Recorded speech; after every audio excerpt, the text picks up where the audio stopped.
We're happy to welcome you on ALLATRA TV. Today, it's a great honor for us to speak with the Chief Rabbi of Kyiv and Ukraine, Moshe Reuven Azman, who represents the All-Ukrainian Congress of Jewish Religious Communities. Rabbi Azman is making tremendous efforts to support Ukraine and the Ukrainian people, both inside the country and on the international stage. We are very, very, very happy to welcome you here in Washington today. Thank you so much for everything you do. We're following your work.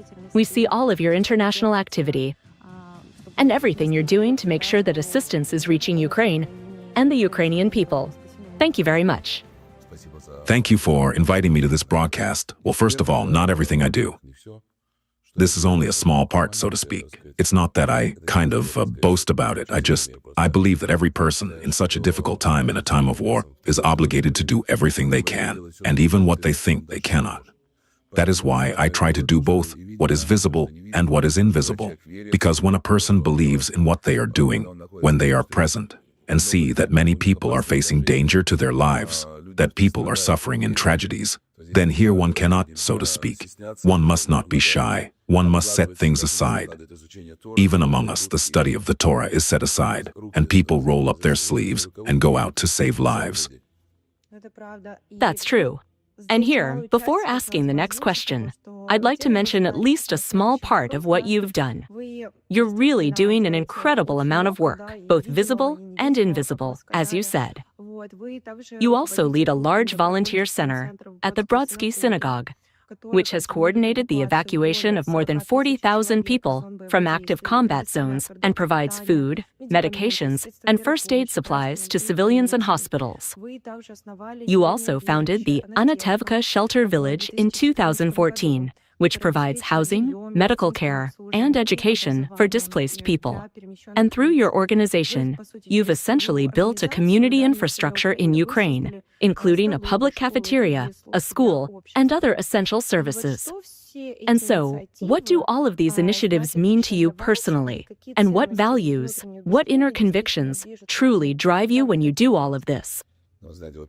You know, first of all, you name many of the things that we do, but I think it would be more accurate to ask, and I write this down for myself differently. What have we not done yet?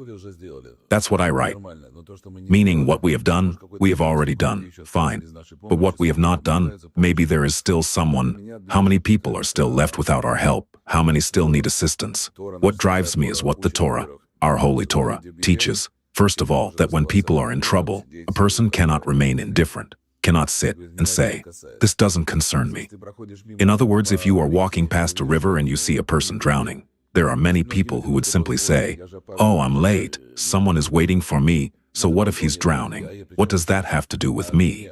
But no, you are obligated to stop.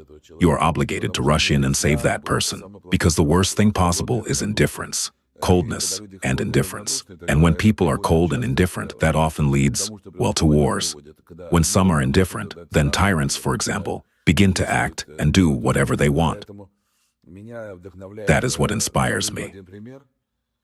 I'll give you one example. At the beginning of the war, we brought from Israel, in total, about 500 medical backpack kits, red backpacks, containing everything needed to save a life. And as you know, life-saving in the very first minute, when a person is wounded, for example, is critically important. Life and death depend on it. At the beginning of the war, there was nothing to save people with. And so I simply distributed these backpacks to everyone who asked for them. Then, after some time, a few weeks, a few months, feedback started coming in.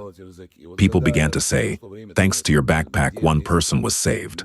Then 2 people, then 10 people, then 30 people. And suddenly you realize, wow, this is probably the most important thing you can do. This wow moment. You've already done something in your life, something truly essential. You know, people often compete over whose car is bigger or more expensive, whose house is better.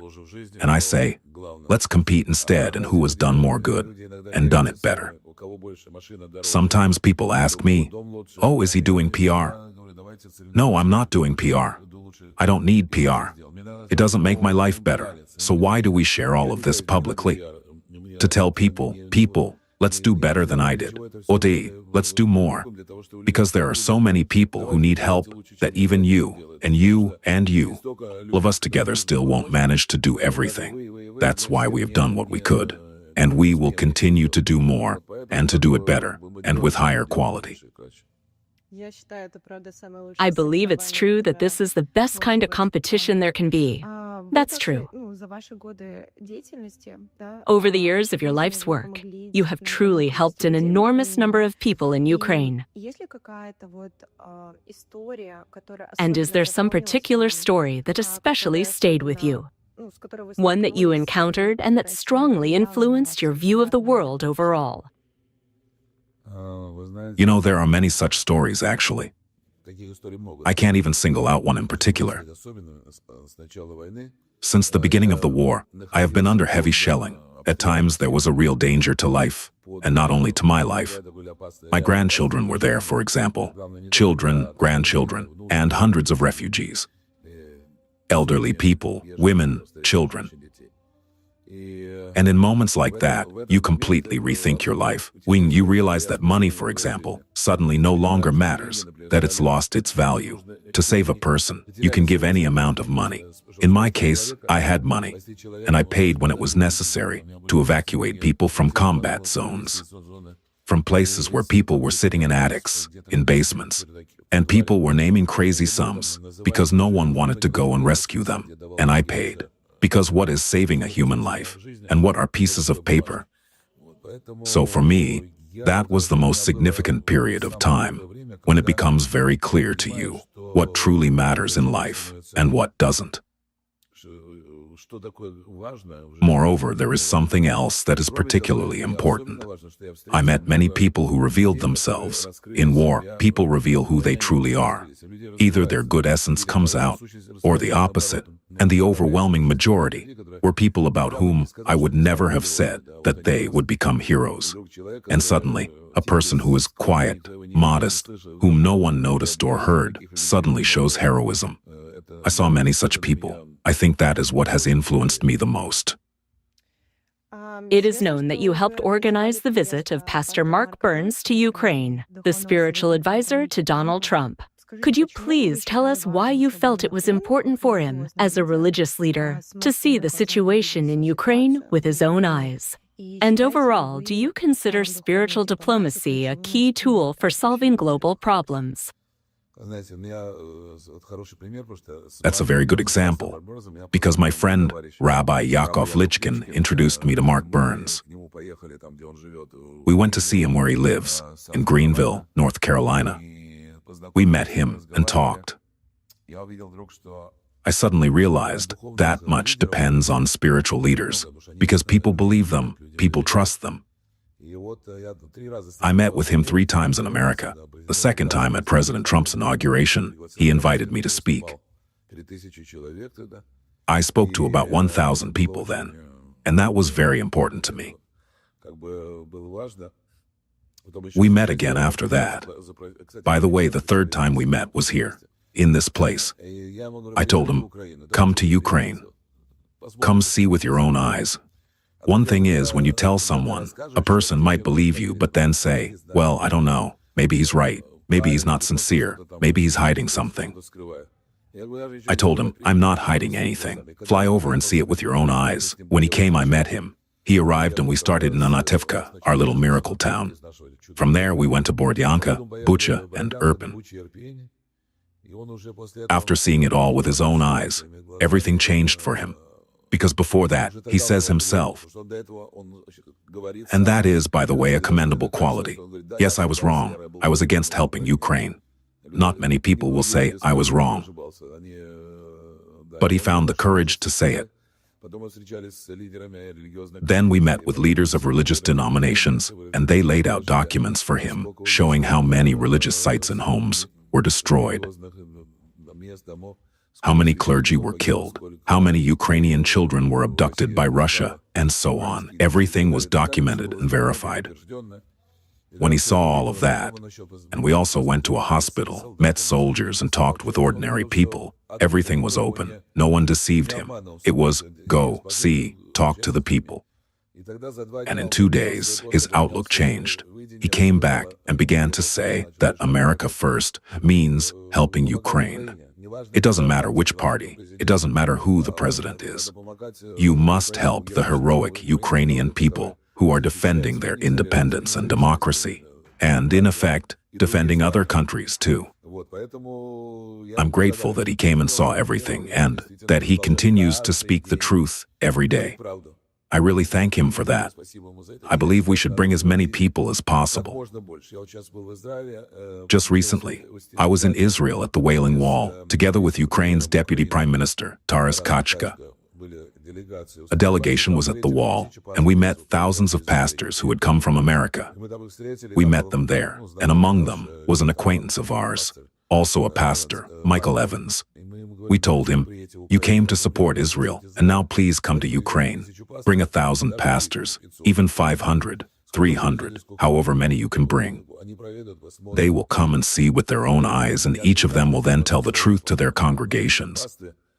Each one reaches thousands, some reach hundreds of thousands. Then everything will be clear."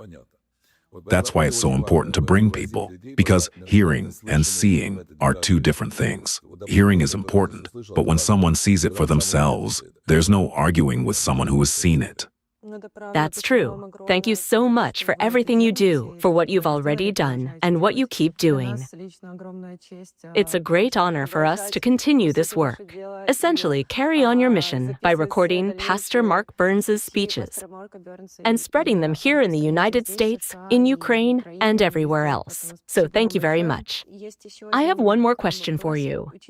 Given your extensive international efforts, including meetings with American politicians, various think tanks, and religious leaders, all aimed at highlighting Ukraine's role in defending democracy, what key messages or strategies do you find most effective for ensuring continued and strengthened international support for Ukraine? You put that in a very complicated way. Let me just answer by simplifying the question. I'll give you an example. This morning, I was taking a taxi from the hotel to get here. The driver and I got to talking. He was a very nice guy, originally from Ethiopia. He asked me, "Where are you from?" I said, "From Ukraine." And he began asking me questions. I answered him. By the time we arrived, it was about a 15-minute ride. I had explained everything to him, and he was shocked. In just 15 minutes, I told him the whole truth as it is. Now, that's one person who found out, and he'll tell others, maybe his family later today. Maybe he'll talk about it at some event, like a gathering of taxi drivers.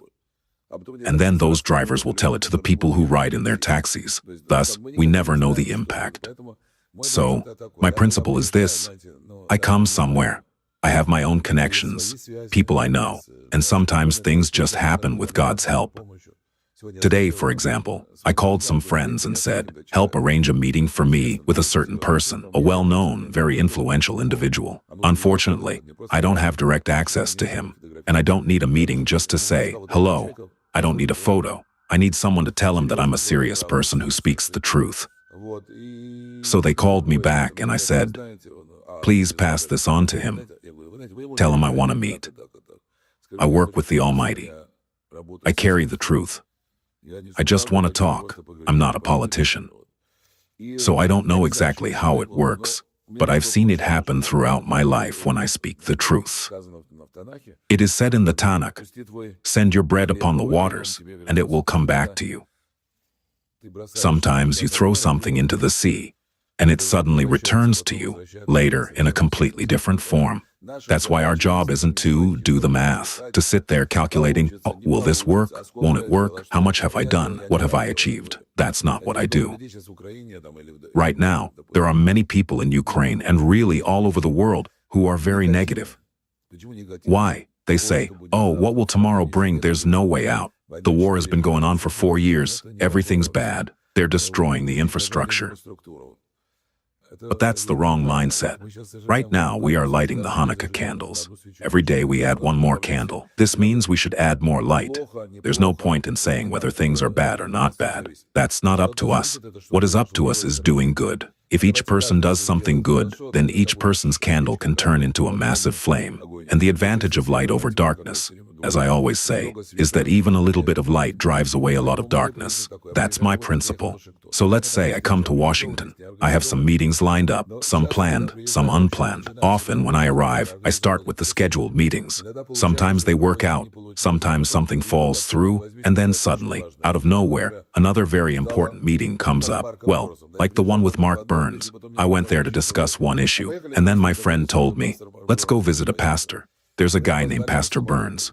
And so we went. We missed our flight that day, right there in Washington. What were we supposed to do? I said, let's get a car. How far is it? An 8-hour drive. I wasn't feeling very well, but I had to drive those 8 hours myself just to make it in time. I couldn't even stop to sleep, and we drove through the day, thank God, but we had to make it. He didn't know who we were, and that was the only day he was available. So we drove and we made it, because I knew we had to try and maybe something would come out of it. I wasn't sure, as I didn't know who he was. I didn't know how he would react. He could have said, you know, I'm not interested in that. Like many people say, we are America. We should help ourselves, not others. But suddenly, something clicked for him. Since then, we've had 3 meetings here, and then he came to Ukraine. This man has actually become a spouting source, a patriot of Ukraine who brings the truth to people. And think of how many people he has already shared that truth with. And it all started with a simple decision. If I had said back then, well, we missed the flight, okay, maybe next time, there might not have been a next time, because you know how it is. I'm busy. I need to fly again. Then he can't, or we can't. You should always take action. You can't let an opportunity slip by. It's a great example. I think about it now. What if we had given up back then? But we didn't. We took a car right at the airport and drove. That's for sure. Thank you so much for actually doing that. My next question is quite broad. In your opinion, what is it that unites all people, regardless of their religion, faith, race, or nationality? What do we all have in common? What values and aspirations are truly universal? We have a lot in common. We all share one great-great-great-grandfather, Adam, the first human. The world was created for the sake of one person, Adam. Then there was the great flood, and we have another common ancestor, Noah, who saved humanity from the flood when that generation had fallen into sin and drowned. The Almighty God has given humanity many chances to save itself. Then we had our forefather Abraham, who also carried the faith in one God when no one else believed. At that time, everyone worshipped idols. He was the one who was against it. By the way, do you know why he was called a Hebrew? Because the whole world was on one side of the river. And I don't just mean a physical river, but a philosophical one. The whole world followed idols. And Abraham said, no. The word Hebrew, Ipri, comes from ever, meaning the one from the other side. The one who stood against the whole world and refused to follow evil. And then he began spreading this truth to all people. Later, other religions emerged and accepted God, each with its own interpretations. But there is only one God, the one who created this world. And the main thing that unites all religions, what religion should be, is that it must bring light, and it must bring goodness to people. Because when religion brings evil or darkness, in most cases, it means people have distorted it for themselves to gain something from it. Leverage. Yes, using religion for personal gain or for the goals of some group.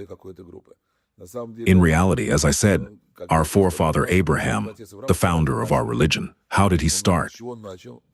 He set up a tent in the middle of the desert, and travelers, even idol worshippers, would pass through the desert, hungry and thirsty. He made 4 entrances to the tent from all sides, so they wouldn't even have to walk around it.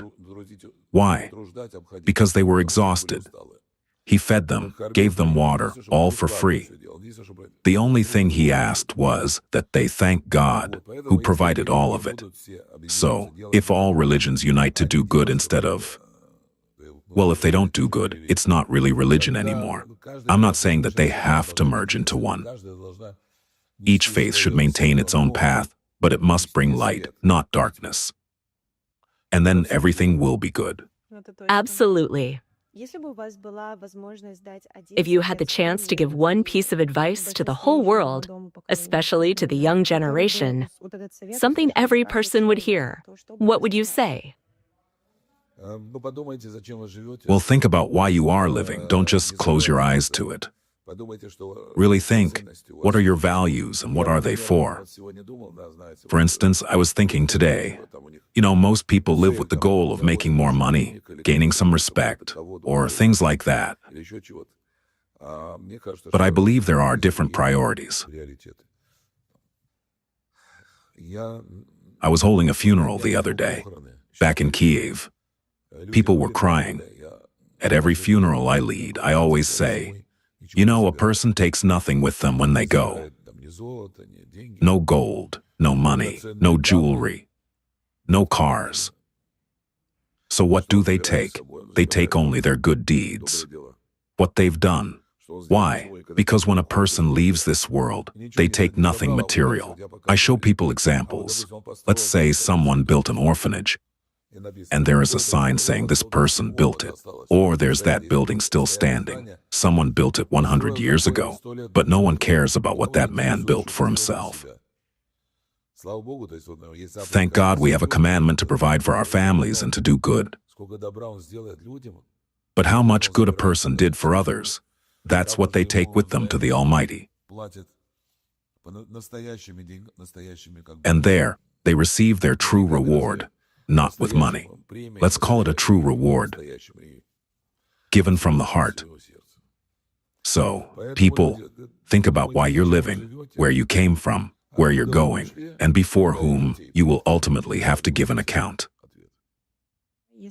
If you could change at least one thing in the world right now, what would it be and why? I would want to change myself. I try to change myself, and every person should try to change themselves, because changing yourself is much harder than giving advice to others. We usually know very well how this or that is being done wrong. When people are like, that parliament is bad, that president is wrong, well then go run for president or for parliament. And so, will you be able to stand it? Change yourself? You see how they behave there? Well, for example, there's a kitchen worker, a cook. He shouts, and you tell him, don't shout. Instead, make sure food isn't taken out, that it isn't stolen. It's a small thing, but from that grows something bigger later, because when that cook becomes a deputy, he can already steal on a much larger scale. That's why we start with ourselves. When at your own level, no matter who you are, each person does this. You change yourself, and then you change the world. Indeed, these are truly beautiful words, and I think this is a wonderful conclusion to our interview. We would be happy to continue these conversations, perhaps during your next visit, and we will be very glad to see you again. Thank you so much. Is there anything else you would like to add? Friends, what I want to say is this. I came here to Washington. Today, Washington is the capital of the United States of America. But Washington is also a world capital because so much depends on what happens here, financially, militarily, and politically. And therefore, a great deal depends on the American president, on Parliament, on Congress, the Senate, and on the American people. So what I want to say is this. It does not matter which party is in power. Support for a just, defensive war must continue. The defense of Ukraine, because the Ukrainian people are standing heroically in defense of their country, their families, Europe, and I believe, the world as well. Because dark forces, what I call the axis of evil, dictatorial countries that attacked Ukraine and Israel, are trying to bring disaster to the world, a kind of flood. It doesn't matter what. The main thing is to kill and conquer. That is why the entire world must stand with Ukraine, because it's only Ukraine's issue. I am not saying that anyone here is mistaken. I am confident that the President of the United States, Donald Trump, is a very wise person. I am convinced that he is thinking about the fact that people are dying, that many soldiers are dying, and therefore everything must be done to achieve peace, but not peace at any cost. Peace must be achieved wisely, so that there will be no more war. I hope that when the Messiah comes soon, and we pray for his coming, there will be no more wars. But until then, we must do everything possible to achieve a just peace. That's how it is. And thank you to everyone who has helped, who is helping, and who will continue to help. Thank you very much. Glory to Ukraine. Glory to the heroes.